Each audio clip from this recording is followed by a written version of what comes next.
Programa Seus Filhos de hoje debatendo a adolescência contemporânea. Vamos falar dos desafios, das transformações, lógico, do corpo, da saúde física também, mas também da saúde mental.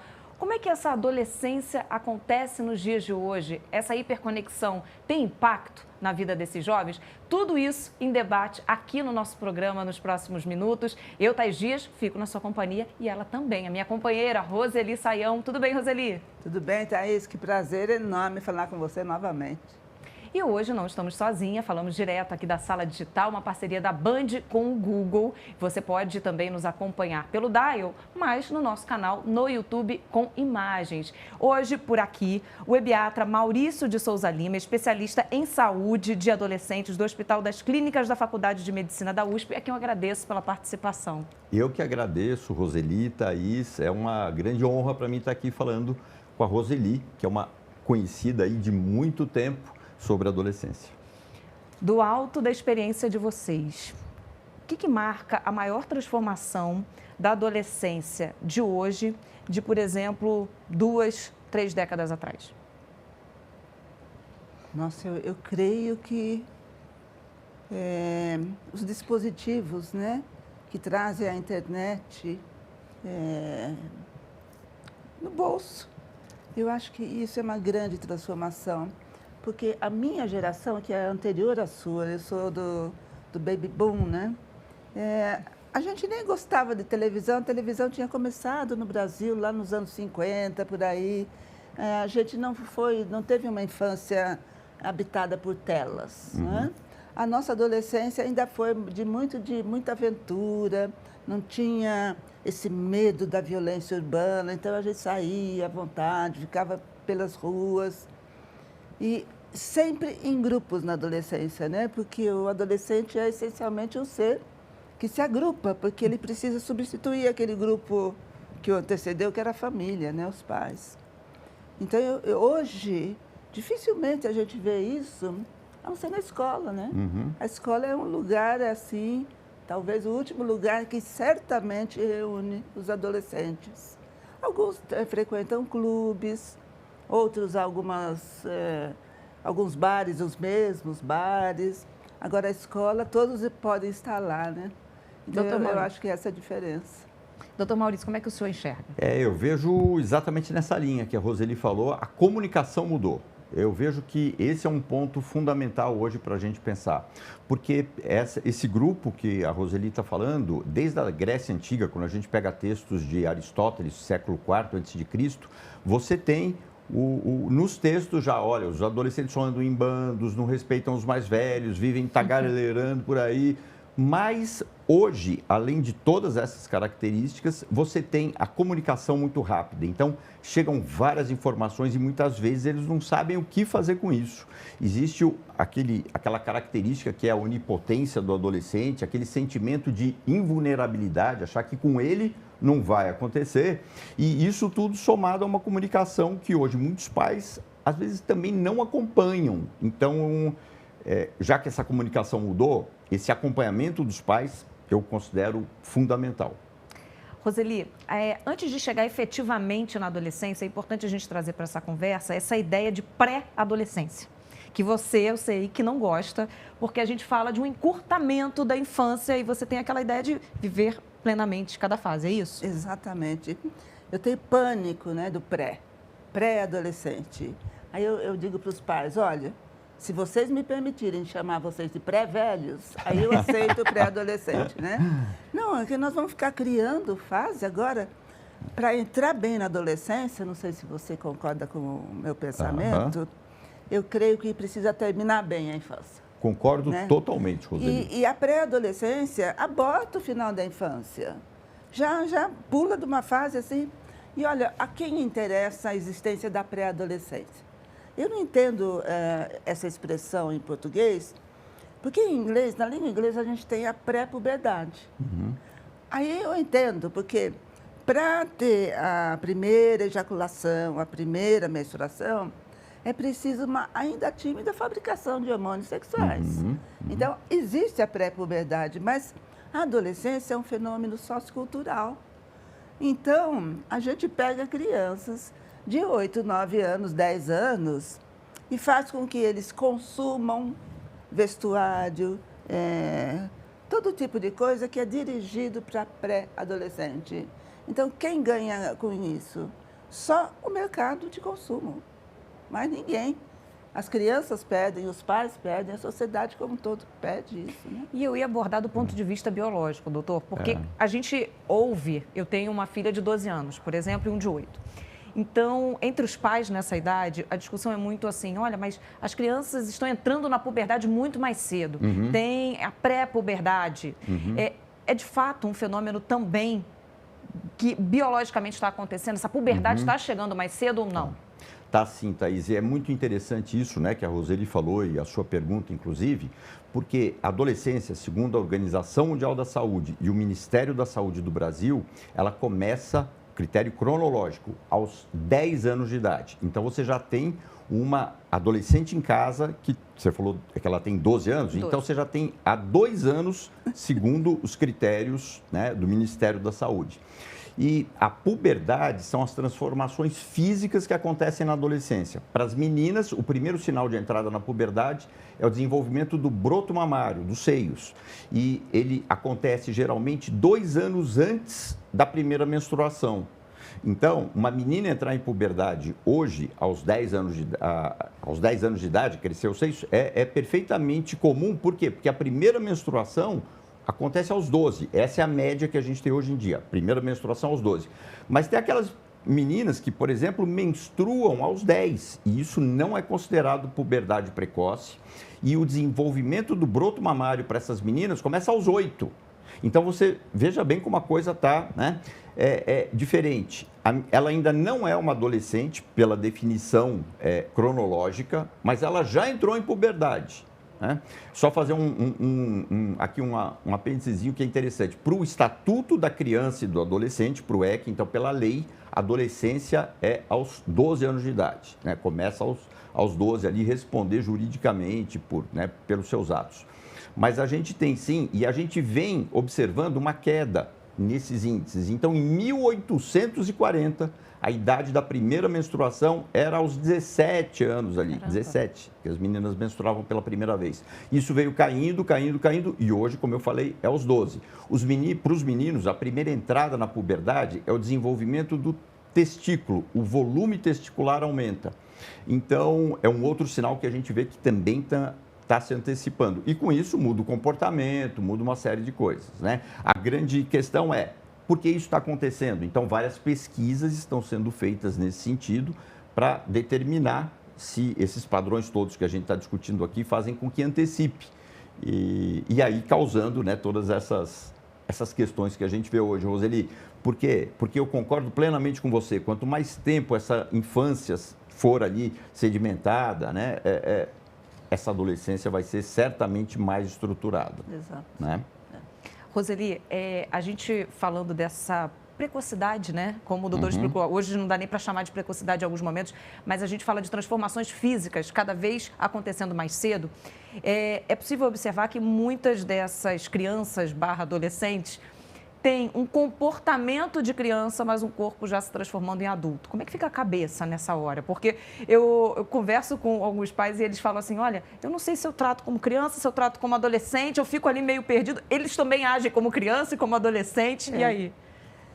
Sabe que eu pensei nisso recentemente?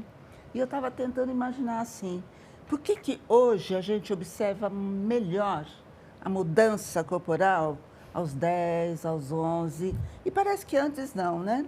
Mudou muito a vestimenta da criança. A criança hoje, vamos pensar no final da infância, né? Ela veste a roupa do jovem, do adulto, é o mesmo tipo de roupa. E é uma roupa que a criança de décadas atrás usava roupa muito folgada. E a criança de hoje usa roupa justa. Então, aí a gente olha e vê por fora, né, a mudança física. Para a própria criança, às vezes é o olhar do outro que denuncia para ela que ela está mudando, né? E daí elas começam a se esconder. Eu lembrei de um filme agora muito legal que faz a gente perceber essa passagem, né?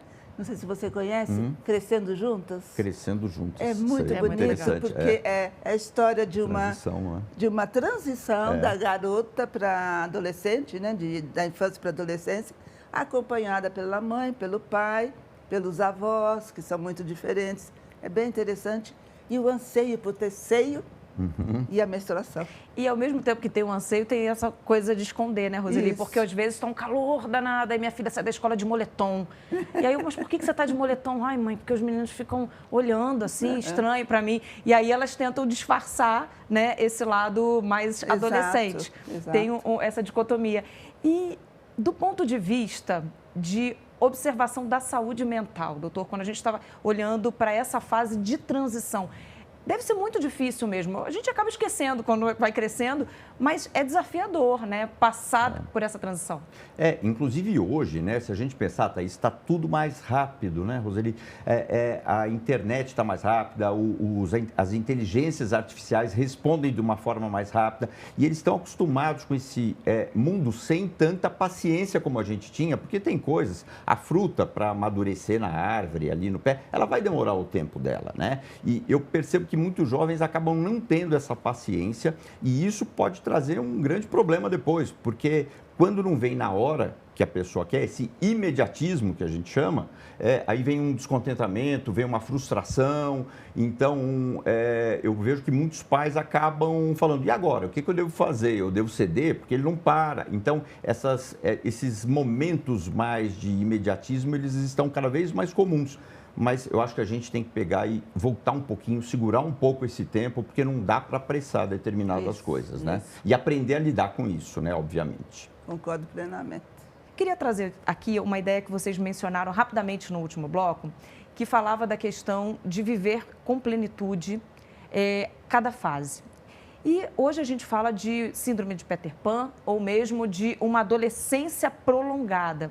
A gente vê essa realidade cada vez mais comum.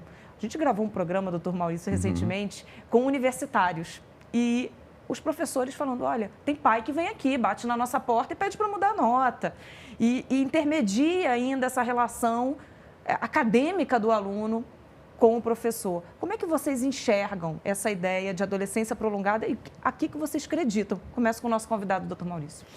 A gente usa até um termo adultescência, né? Então, antigamente, numa determinada idade, a pessoa queria ser independente, queria fazer, trabalhar. E hoje em dia, ficar na casa dos pais muitas vezes é cômodo. Então, isso vai se estendendo. Aí acaba a faculdade, faz uma pós-graduação, faz um MBA e vai ficando, vai ficando. Parece que esse amadurecimento ele está demorando mais para acontecer. Inclusive, talvez seja, Roseli, uma das questões, o fato da pessoa demorar mais e querer tudo na hora e não ser do jeito que ela exatamente quer, ela demora mais para se lançar ao mundo, porque é um mundo que é cheio de frustrações, as coisas não vêm na hora. Então, eu prefiro ficar aqui no meu ninho, na casa dos pais, do que sair ou do que eu ter um compromisso para poder construir minha vida. A gente percebe que isso está demorando no mundo inteiro. Existe essa tendência, né? E os pais também têm colaborado, Roseli, com essa ideia de uma superproteção e depois é difícil para esse jovem que foi sempre muito superprotegido encarar sozinho a vida para frente? Isso. Agora, vamos lembrar que os pais refletem a cultura em que vivem, né? Então, muita gente adora julgar assim, essa família, mas essa família sofre a influência da sociedade. E nós vivemos uma sociedade que tornou a adolescência uma coisa tão complexa que a gente não sabe quando começa e quando termina, né? Olha que loucura. Parece que começa cada vez mais cedo. Já viu o bebê sair da maternidade com tênis? Eu vi. E eu levei assim um susto, saí com tênis, né? E a gente tem idosos, velhos, né? Que precisam adotar um estilo de vida juvenil para ter visibilidade. Então, assim, parece que tudo é adolescência agora. E é um pouco, assim, o almejado, né, pelo adulto, voltar a ter aquele corpo fininho, quase sem forma, bem magrinho, né, que é o adolescente. Então, é preciso entender que os pais agem, sim, protegendo em demasia os filhos. Mas o mundo está muito violento. O problema é que eles vão viver nesse mundo.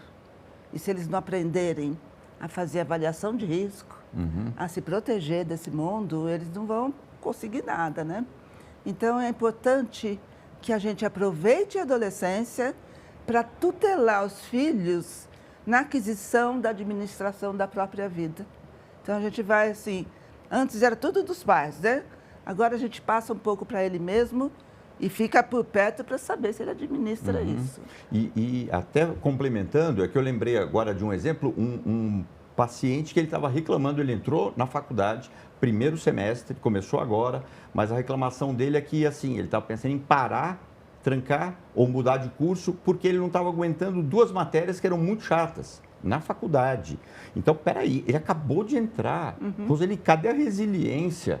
Cadê, assim, foi a primeira barreira que ele encontrou realmente. E você vê, a ideia é desistir, a ideia é não continuar. E ainda é um ambiente controlado, relativamente controlado, que é a universidade, né? O ambiente do mercado de trabalho pode ser muito mais agressivo. Diante de tudo que a gente conversou aqui, saúde mental, essa ideia de adolescência eterna, a gente vai acionar agora aqui direto da Sala Digital a Alessandra Petralha, ela que foi entender um pouco sobre essa dinâmica de buscas no Google sobre a adolescência. Vamos dar uma olhada. Fala, Lê. Oi, tá, Sala Digital chegando por aqui para mostrar o que os dados da internet revelam sobre o interesse de jovens e adolescentes por 2 temas, autoestima e saúde mental. E olha só, nas buscas do Google, o que mais tem despertado a atenção nos últimos anos é justamente a saúde mental, que faz todo sentido, afinal, os jovens estão entre os que mais sofrem com esse tipo de problema. Dados do SUS, inclusive, mostram que a ansiedade entre crianças e adolescentes já supera as dos adultos. E olha, vamos para o nosso telão, porque os nossos dados confirmam isso. Eles estão muito mais atentos, mais curiosos e querendo entender como que isso, a saúde mental, afeta o dia a dia. A busca por adolescente e saúde mental são 4 vezes maiores do que as relacionadas à autoestima, que também costuma ser aí um tema importante nessa fase cheia de transições e transformações. E dentro desse assunto, uma pergunta chamou a atenção: qual a importância da atividade física para a saúde mental do adolescente? A partir daí, a gente foi investigar essa relação entre hábitos saudáveis e bem-estar. E tem muito adolescente passando horas e horas em frente às telas, né? Isso não é uma novidade, mas tem também aqueles que estão ali preocupados em novas tendências, como drinks sem álcool, baladas matinais com café, grupos de corrida, de yoga, tudo isso com uma presença cada vez maior dos adolescentes e jovens adultos. E nas buscas no Google, a gente viu o seguinte: olha aqui, as perguntas com adolescente pode, que estão relacionadas ao universo fitness. E olha só o que aparece: adolescente pode tomar creatina, adolescente pode tomar whey, adolescente pode fazer academia, adolescente pode fazer musculação e uma última aqui: adolescente pode tomar pré-treino. Então tá, é o seguinte, eles estão cada vez mais conectados às telas, mas olha, também sabem o que faz bem e o que não faz para a saúde. Eles estão atentos a isso também. Eu volto com você no estúdio. Obrigada, Lê. Valeu pela sua participação. Vou começar. Adolescente pode praticar atividade física, fazer musculação e todas essas dúvidas? Olha, pode e deve, desde que seja controlado e sem exagero, respeitando cada fase do crescimento. A musculação, antigamente, as pessoas faziam quando subiam em árvores. Hoje você não tem mais árvore, né? E é difícil você ver alguém subindo em árvore. Mas isso aqui é um exercício de força muscular. Então, é recomendado sim que faça o exercício, inclusive contra a resistência, mas não é para ganhar músculo, não é para ficar com o corpo sarado. Não, é para poder mexer esse músculo e não ficar só no celular ou só no videogame.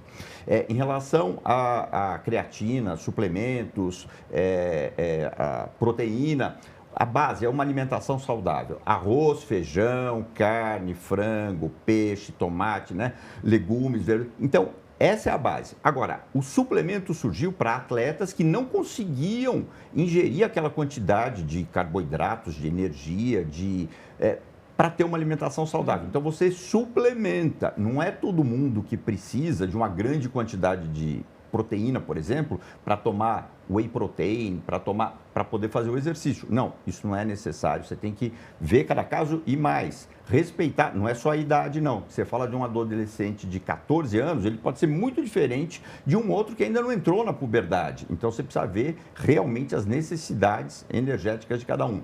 Em relação a pré-treino, que foi uma outra dúvida que surgiu, o pessoal está se entupindo hoje de cafeína, ou nas bebidas energéticas, né, nas latas, nas baladas, ou mesmo para estudar, tomar o pré-treino, ou tomar um excesso aí de cafeína, mesmo no café. Então, e o pré-treino tem muita cafeína. Então, não, você não precisa de cafeína para fazer o seu exercício físico. Isso tem que ser uma coisa mais natural. Você não pode forçar, né? Estimular o seu coração, estimular essa circulação, a pressão arterial muda. Então, não precisa de pré-treino. O que precisa é fazer um exercício que seja em equilíbrio. Isso sim é importante. Exercício na minha época de adolescência era ir para a escola, porque era quase 2 quilômetros andando. Olha, tá vendo? Subida, descida, né? E voltava andando. E eu acho engraçadíssimo como essa coisa do fitness afeta a vida dos mais novos, né? De todos, mas principalmente deles. Eu me lembro muito bem, na adolescência, a gente chegava para almoçar, para jantar com a família e falava, mas não tem carne? Aí hoje eles falam assim, não tem proteína? É verdade, é verdade. Agora, eu queria entrar num ponto, já que a gente está falando principalmente do físico. Nos tempos de redes sociais, né, a gente fala de muitos filtros e a gente fala de uma vida sempre de pessoas muito bonitas, com corpos perfeitos, felizes e contentes. E aí a gente que é adulto olha para aquilo e fala, meu Deus, mas o meu corpo não é tão bonito assim. Olha, mas eu não estou feliz dessa maneira todo dia, igual essas pessoas estão. E aí, doutor, como é que a gente fala da percepção de um adolescente que ainda não tem essa maturidade, que muitas vezes a gente, que é adulto, não tem, para lidar com um cenário como esse? O resultado, muitas vezes, acaba sendo um transtorno alimentar, uma ideia de dismorfia corporal, é isso? É isso mesmo. A comparação hoje está muito mais fácil de ser feita por esses métodos que você citou, Thaís. E isso traz, sim, para um adolescente que ainda não está formado, se para um adulto isso pode já, como você bem colocou, causar um impacto, imagina para um adolescente que está num período de mudanças, que não sabe e quer saber a estatura que ele vai ter, que não tem a massa muscular que ele imaginava que teria, ou que o amigo tem, porque o amigo tem uma outra constituição genética, enfim.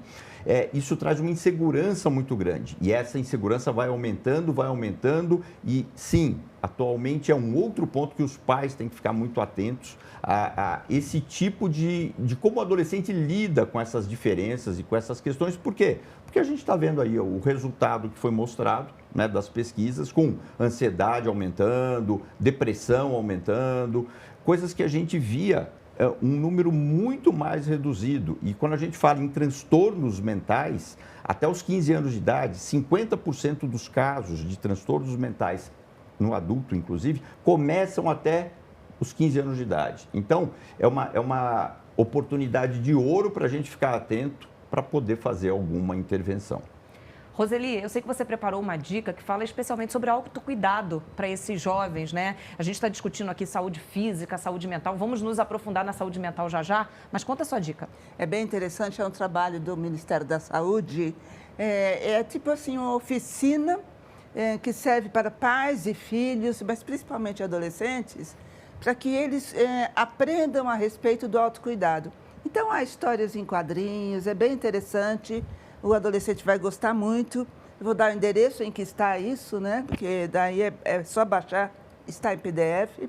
É no bvsms.saude.gov.br/BVS. Basta procurar Oficina Vida Autocuidado.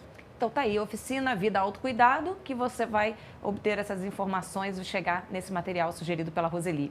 Doutor Maurício, quando a gente fala de adolescente, a gente viu agora há pouco nessa percepção da sala digital, um interesse de buscas muito alto para adolescente e saúde mental, adolescência e saúde mental.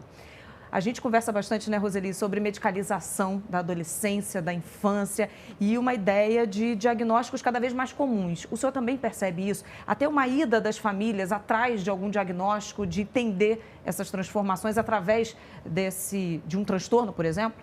Percebo sim, e é interessante porque se a gente pegar o termo ansiedade, todos nós ficamos ansiosos. Então, ansiedade é uma coisa, que fique bem claro. Eu vou ter uma prova amanhã, eu vou ter uma apresentação, um trabalho para apresentar. Eu posso ficar ansioso antes disso. Inclusive, é bom que a gente fique um pouco ansioso, que daí a gente presta mais atenção.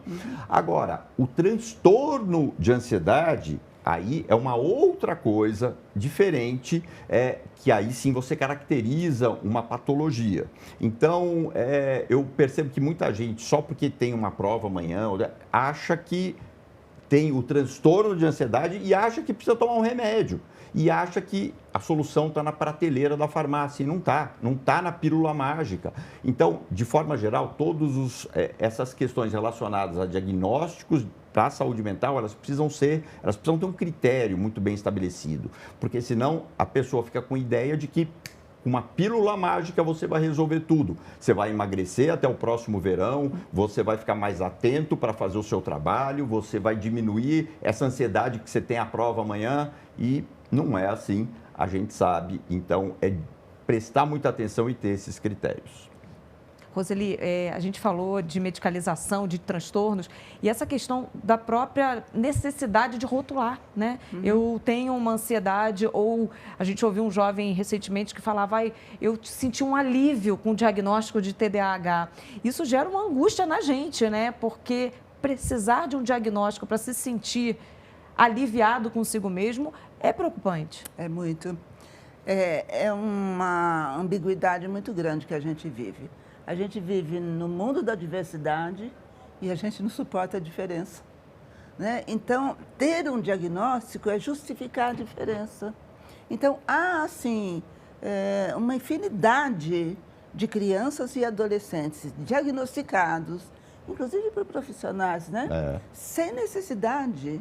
É o que já chamaram, né, de epidemia de diagnósticos. Por quê? Porque tem essa coisa da pressa, da falta de paciência. Então, a pessoa fica ansiosa antes da prova e vai entrar numa semana de prova ou vai fazer vestibular e tem o ano inteiro estudando.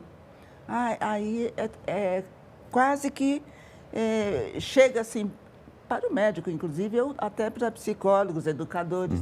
É transtorno de ansiedade. Exatamente. Não é vestibular, é só isso, né? Basta ter um ano de paciência. Então, é preciso que a gente tome muito cuidado para não medicalizar a vida das crianças e dos adolescentes.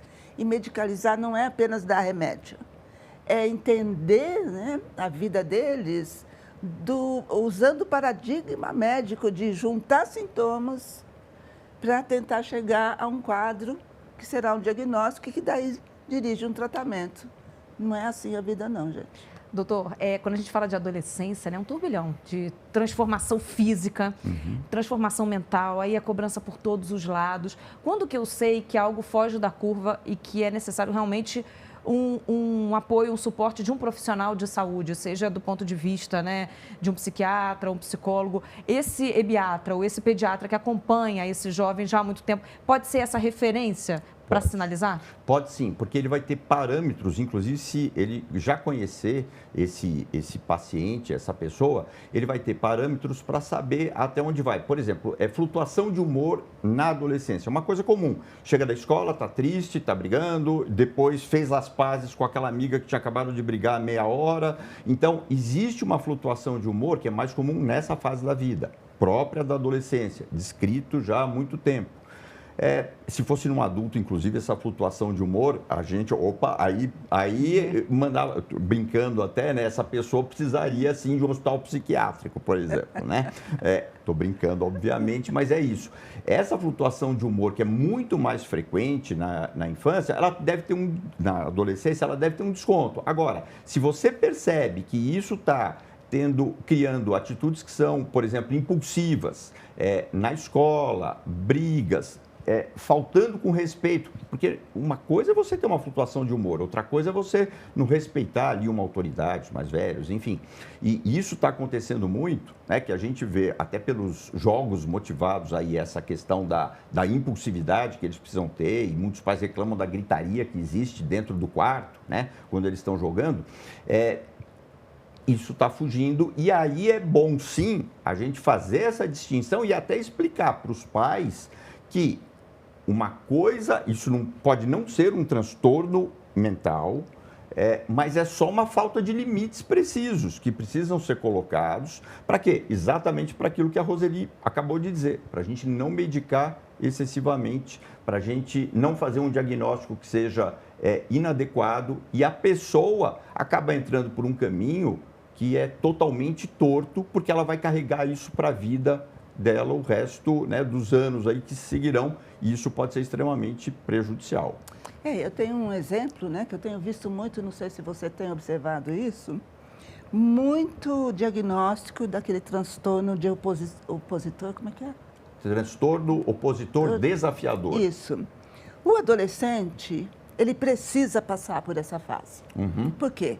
Ele era controlado pelo mundo dos pais, dirigido e conduzido por eles, e aí ele olha para o mundo, agora na adolescência, com o olhar dele mesmo. Não é mais o olhar que os pais dão, né? E ele vê um mundo que ele não gosta muito. Então ele tem que desafiar esse mundo, e ele vai fazer isso desafiando os pais, né? É claro que isso é difícil, por isso que os pais reclamam da adolescência, né? Chamam de aborrecente, né? Inclusive. Mas os pais se aborrecem muito facilmente mesmo.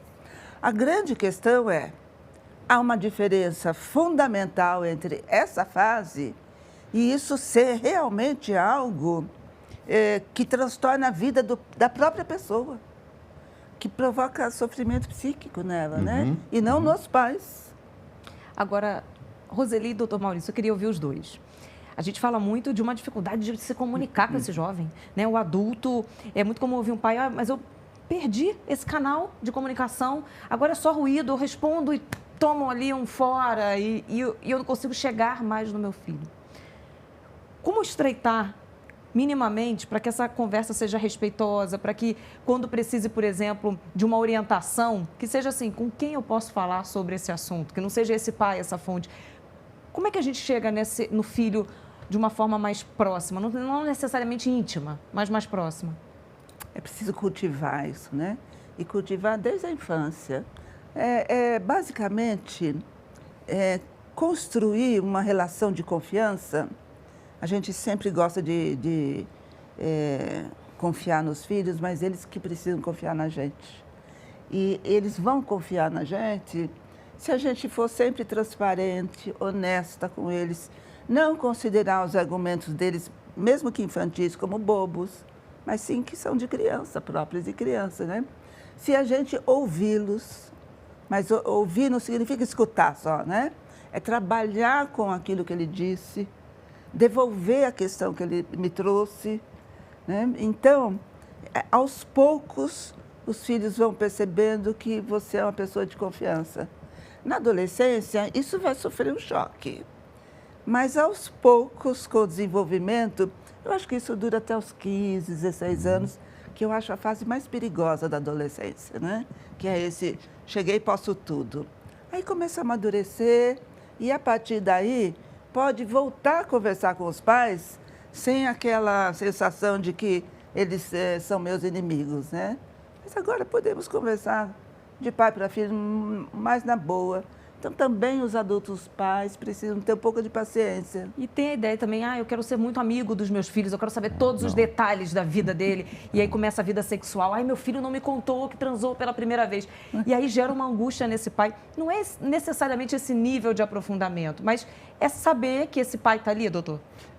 Isso que a Roseli falou, eu acho fundamental. É começar a criar essa conexão e, assim, uma dica prática você só vai criar esses momentos se você tiver esses momentos no seu dia a dia. Às vezes não dá todos os dias, mas, por exemplo, jantar, finais de semana, você ter esses momentos, que eu chamo até de momentos mágicos. Por quê? Porque isso aproxima. Então, olhar menos para as telas, olhar menos para o celular e olhar mais olho no olho.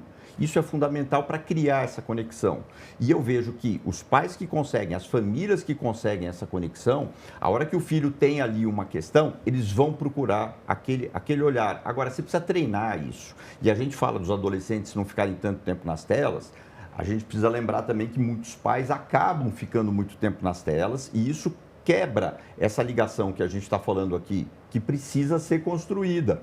Então, determinados momentos, você vai se encontrar seu filho, mesmo seu filho adolescente, que só responde às vezes, não, né? Você busca algum momento do dia que ele está mais disposto sim a falar e você consegue entrar nesse caminho e aí, a hora que eles começam a falar, né, eu sendo médico de adolescentes, eu vejo que eles são uns tagarelas, mas você precisa achar ali o ponto e essa comunicação vai se estabelecendo e isso é muito gratificante, inclusive. E eu gosto de lembrar dos mediadores, né? Eu adoro usar mediadores para essas conversas. Filmes, livros, notícias, Exatamente. Tudo isso, a arte em geral, qualquer tipo de arte, ajuda você a se conectar com um assunto e pronto. Aí daí nasce uma boa conversa, porque não se trata de saber da vida, né? Mas o que ele pensa da vida. Isso. Perfeito. E tem dica exatamente de um mediador desses aí, Roseli, que você vai trazer agora? É verdade, eu vou trazer um filme que eu considero um clássico maravilhoso, que fala sobre diferentes tipos de adolescentes, né? Tem um adolescente que curte a vida doidado, esse é o título do filme, né? Curtindo a vida doidado. Ele tem um amigo que vive assim triste, deprimido, acha que nada na vida dele vai mudar. E ele tem uma irmã assim que fica louca da vida porque o irmão aproveita a vida de adolescente e ela já tem uma responsabilidade quase que adulta.